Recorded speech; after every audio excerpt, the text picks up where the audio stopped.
I think you might notice a little bit of a different voice right now leading you off. That is because I, Yehuda, the original guest star.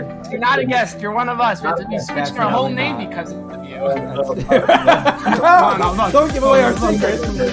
But you knew, like, the Ravens need one touchdown. Like, the Broncos might score one more field goal. So if you get one more touchdown, Yeah, you went 10-9 call today. you can win 10-9. I'm going to go with the Commanders as well, just because it's too much of a question mark over there on the center for the...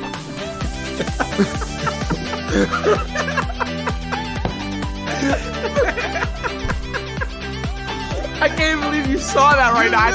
That's asinine. You're crazy. He's got You're the crazy. full package. He's No got way. The speed. I don't care. Jump. No way. I can't even. It's hard to even look at you right now when you say something like that. That's crazy. Okay. And guess what? In basketball, you use a basketball. In football, you use a football.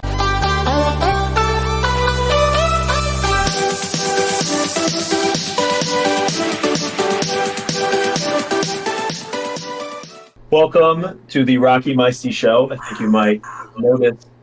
Let's go. We're back. I think you might notice a little bit of a different voice right now leading you off. That is because I, Yehuda, the original guest star from 3-4 years ago, when Meisty told me that he's on a podcast and that he does a podcast, asked me to come on. Said, sure, I'd love to. And then you guys love me so much that I've just been a permanent guest. Not even a guest. You're not a guest. You're one of us. We have to be switching our whole name because of you. Don't give away our secrets. The Dummies for Sports crew, and I'm excited to be kicking this off. So today we're going to be discussing, after 7 weeks of football, some of the top 5 headlines that have been grabbing our attention. And we did not talk about this before. We just said top 5 headlines. So if any of us are matching, this is not planned. This is off the cuff, off the dome, and I'm excited to see what what we come up with. So I'll lead us off, and then Meisty, I'd love to hear what you have to say, and then we'll kick it over to Rocky. But right now, I think the first thing that really, piqued my interest in a weird year of football is the Chiefs' defense. And actually, everybody believes, with Travis Kelce and Patrick Mahomes and Taylor Swift, obviously the Chiefs' offense is amazing, and they're riding an amazing offense. Of course, Taylor Swift. It's not the NFL without Taylor Swift. And everybody believes that the offense is carrying them to an amazing record, and the offense is playing pretty well. But they were struggling at first, and the Chiefs' defense has been keeping them in games. According to DVOA, my favorite stat, the best stat out there, the Chiefs' defense is top 5. They are an incredible scoring defense. They give up, I think, only 15 points a game, which is number 2 in the NFL, behind only the amazing Baltimore Ravens, but whatever, we'll get to that later. And their defense has been playing amazing. Their corners, I know Trent McDuffie and Snead have been playing awesome. They're definitely PFF stars. Shout out Rocky Friedman, PFF analyst right here. Only thing that matters. And yeah, it's just amazing to see this Chiefs defense. So, Meisty, what have you noticed so far as one of your top 5 headlines? So, number 5, it's not really like something I've noticed, but it's something that I think I believed in it before the season. I believe in it now. So we have something in the NFL called the Claypool curse. I don't know if you know about this, the Claypool curse. Expound, please. Okay, let's go through the Claypool curse, Rocky. So the Steelers were 2-6 with Chase Claypool. Since trading him away, they are 11-4. The Dolphins, they're 0-1, but they were 5-1 prior to. The Bears, while having him, were 0-13 with Chase Claypool. They were prior to that, they were 2-1. That was a winning record. Right. I'm just saying, the Bears, watch out for the Bears. All right, they had their Brock Purdy moment yesterday. We might have a new quarterback taking over in Chicago. He might lead them a little. Brock Purdy. Now, by the way, we can talk about it later, but Brock Purdy's falling off a little bit now that things are starting to level. But we'll see his adjustments as he has to go. But speaking of the Bears, I think that division is trash. I think the Lions are overrated, even though they have the easiest schedule, and they're probably going to win 8 of the next 9, whatever's left. But they'll probably win about 6-7 games, the Lions, because they have an easy schedule. But I believe that they'll lose right away in the playoffs, I believe. But I am a very big fan of the Bears down the stretch. It's my surprise, that I've noticed last week. Now, Yehuda, you're already doing a better job than me, and this is only your first time, so I applaud you for that. The one thing I want to the interesting. So number one for me, I'm gonna go. For me, it's in descending order. I know that we could just have 5 bullet points. It doesn't have to be in order per se. But the first thing that stands out to me is how the LA teams have sort of flipped this year, right? So the Chargers have sort of been the hot offense the last couple of years, and they're the competitors. And the Rams fell off a cliff last year. Matthew Stafford injured half the year. Not really much talent on the team. Matthew Stafford has been, my friends, the 7th best quarterback in the league this year, according to PFF. The most big-time throws in the league. That's right, number 1 with 19. Matthew Stafford all of a sudden has 2 top 15 receivers this year. Like, what's going on? That offense has lit it. Now, record-wise, they're not too far off from each other. It's only a 1-game difference. But if you just look at the performance on the field, Justin Herbert's been decent, 12th best quarterback in the league. Chargers defense has been horrible. Rams offense has been hot. It's been great. So the phenomenon we've been seeing in LA is that the expectations we had have been completely flipped this year. So that's my first bullet point. Well, that's not completely feeling what I was going to say, but does lead into my next point, which honorable mention, Puka Nacua, that he came out of nowhere. That was amazing for sure. What a freaking catch on Sunday against the Steelers. That toe tap, body control was one of the best things. This man is a rookie, has the best start to a rookie season ever. Right, like by the numbers, he's the best start to a rookie season ever. He's matching Calvin Johnson toe to toe. Exactly, like that's unreal. But that didn't even make my list, which is crazy to talk about all the things that's been happening. But my next one was that the number 2 headline for me was that Brandon Staley still has a job, and that's incredible to me because he is a defensive mastermind. He's a genius. And they blew a 27-0 lead. Obviously, they should have fired him after last year.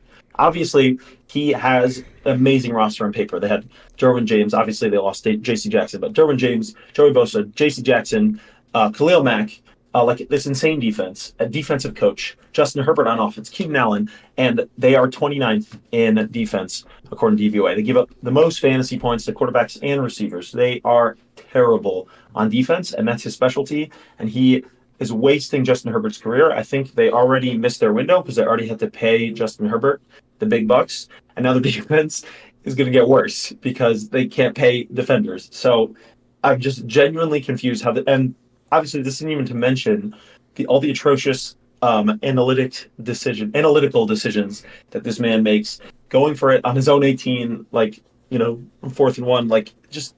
How is this man still employed? I think he knew Sean McVay, so he has a job. But if he doesn't get fired after this year, I think he will. But if he doesn't get fired after this year, I don't think you can say that the owner truly cares about winning football games. For my number 4, I have the wide receivers across the board.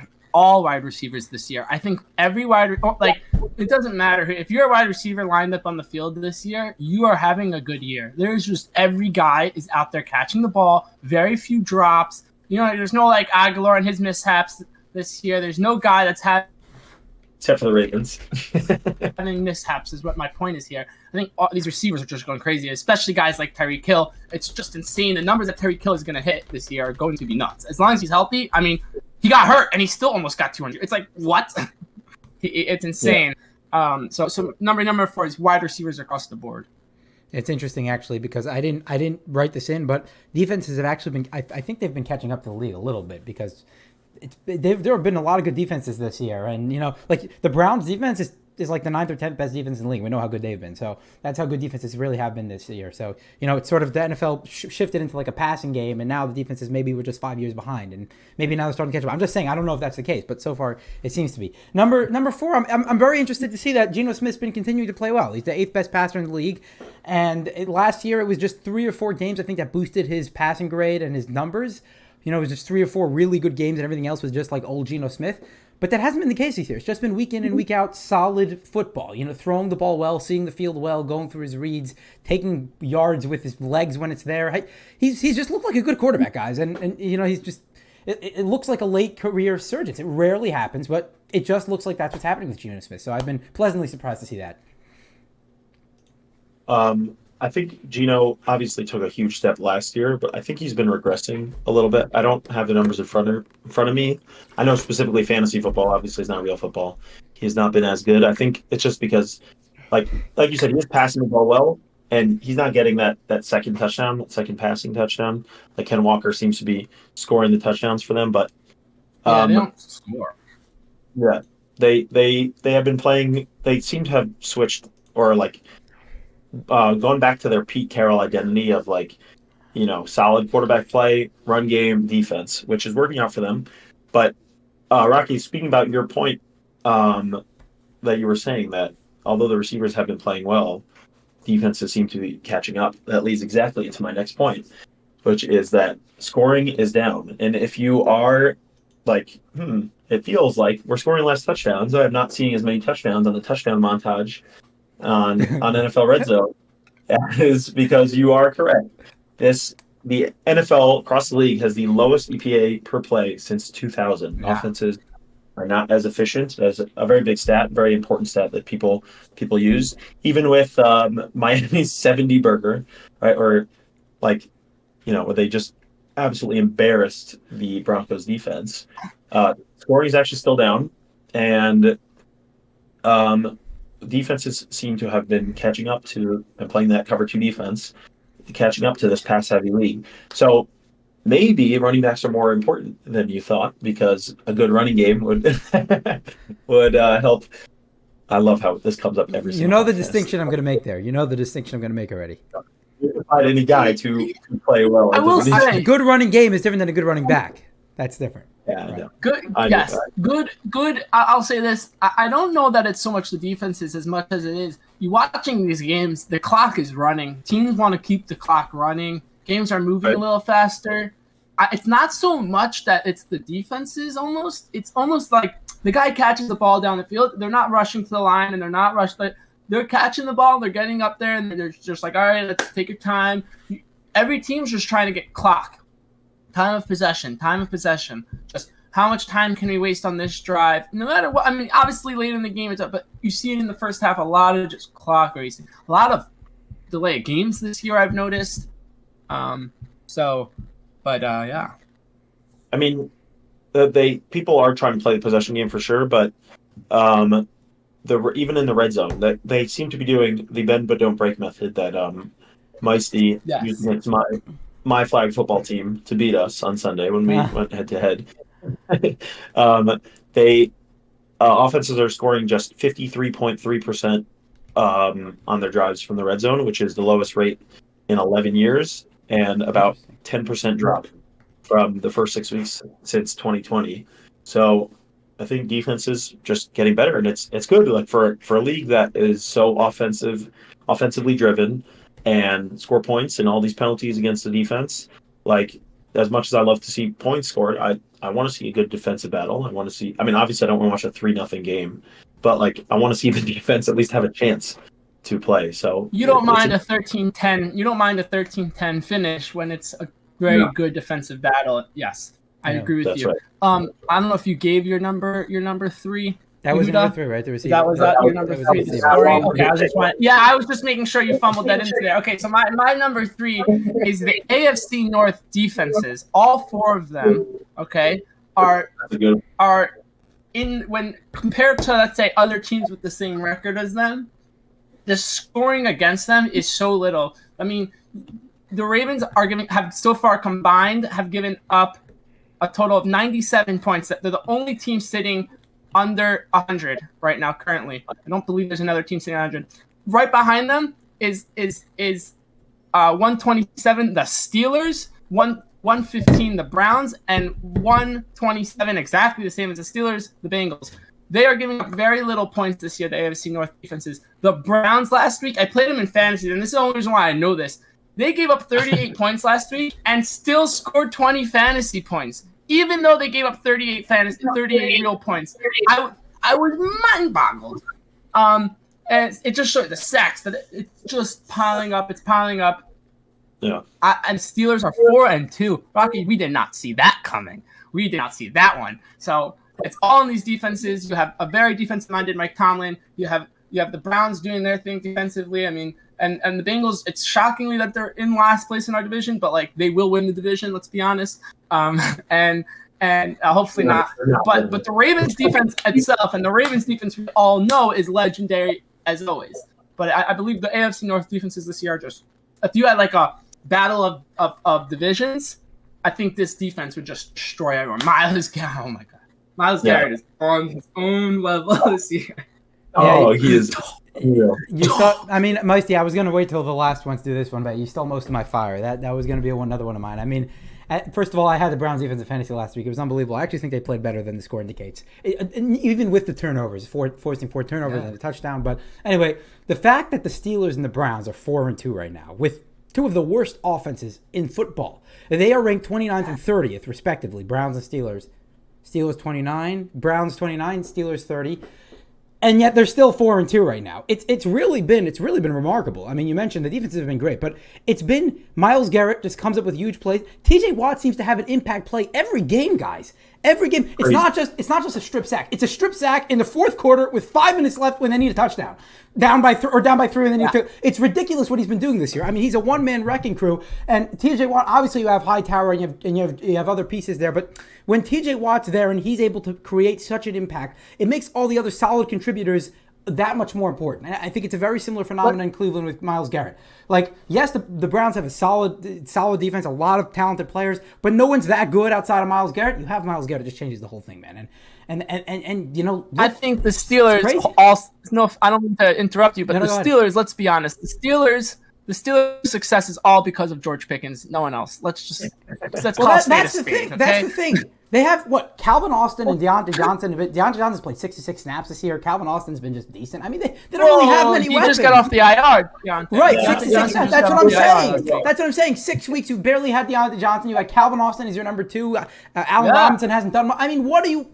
Who? How? Where? 4-2? How the heck? It's a Najee Harris breakout season. That's what's happening. Anyway. Because you have legendary offensive coordinator Matt Canada. Oh, don't even forget it. Don't even get me started. Let's go to number 2. I'm getting already. Fire every game in Pittsburgh, out of Pittsburgh, even at like Pitt football games, at Penguins games, they're chanting "Fire Matt Canada." My cousin's from Pittsburgh. He's been reminding me every week. If we fired Matt Canada, we'd be 6 or whatever it is. You know, we'd be. Yeah, I mean, you guys. I mean, I'm glad we're all thinking this. Like, obviously, there's no AFC North bias here. Right. Am I still in? Yeah, you're good. Obviously, I did say the Bengals winning the division, so there's no bias.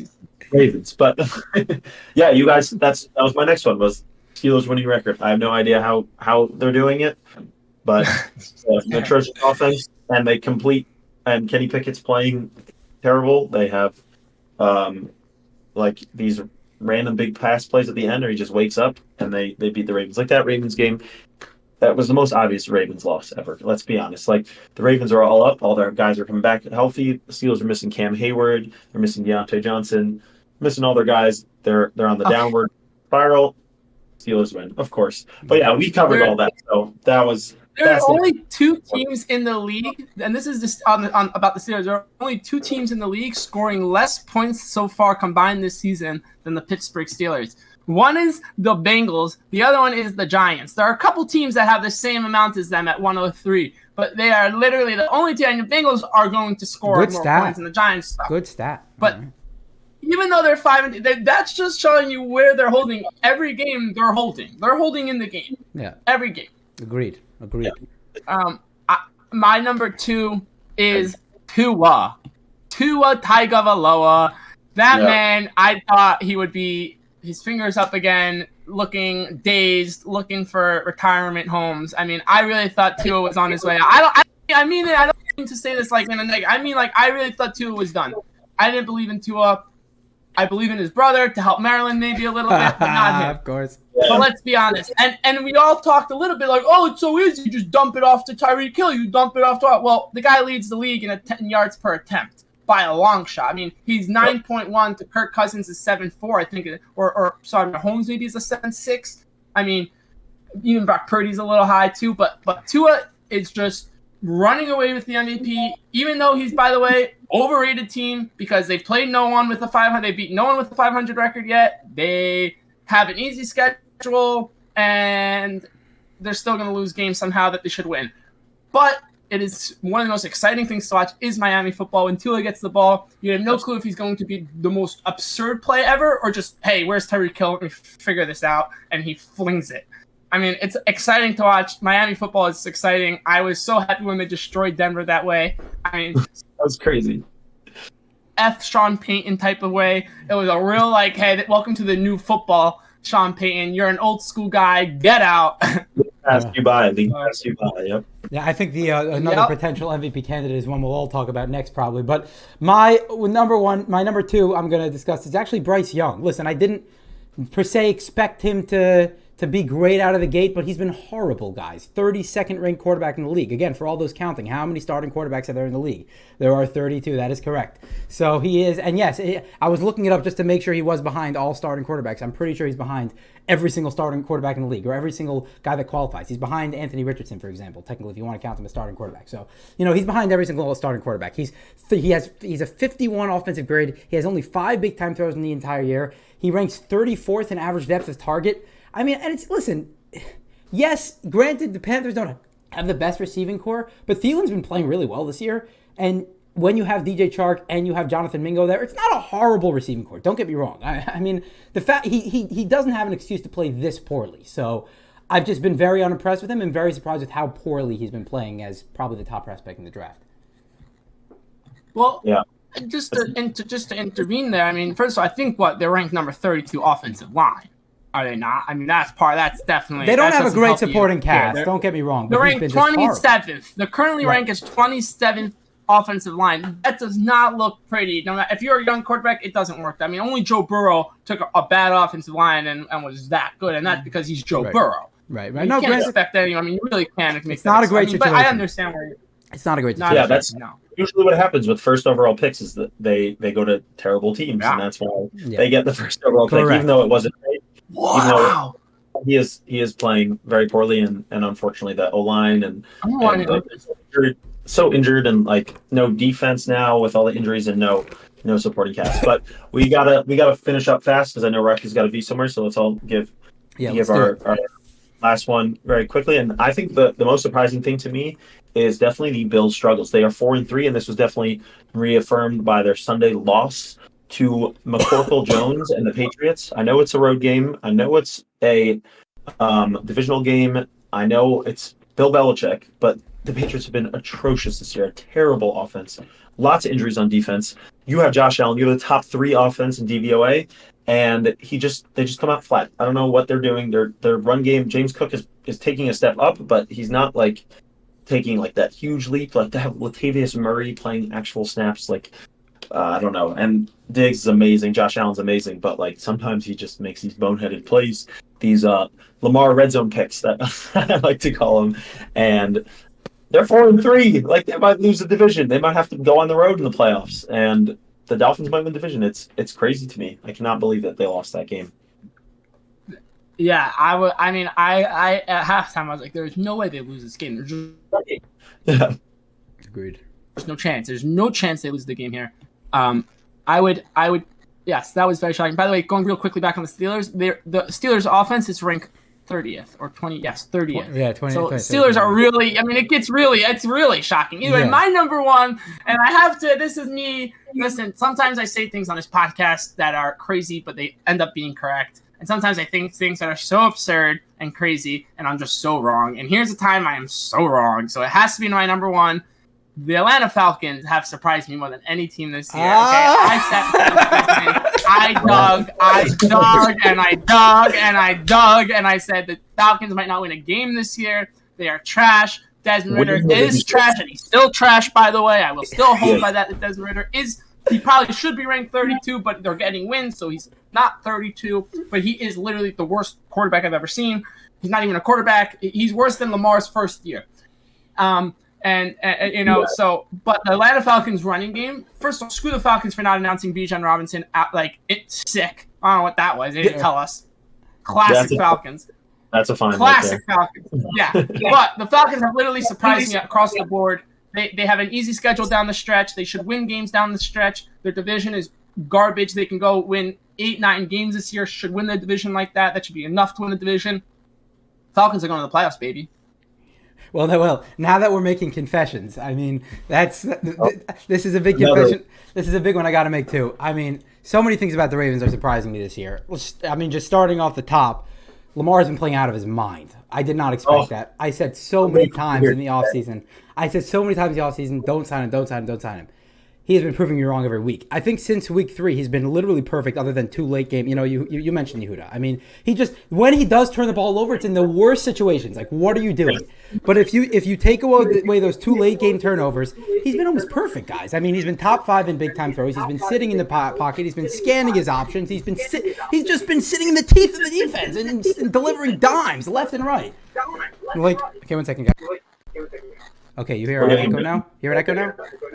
1 second. Yes, we still got the echo. 1 second. Let me see if I can fix this. How about now? Yeah. How about now? No, I think we're good. Good? Okay.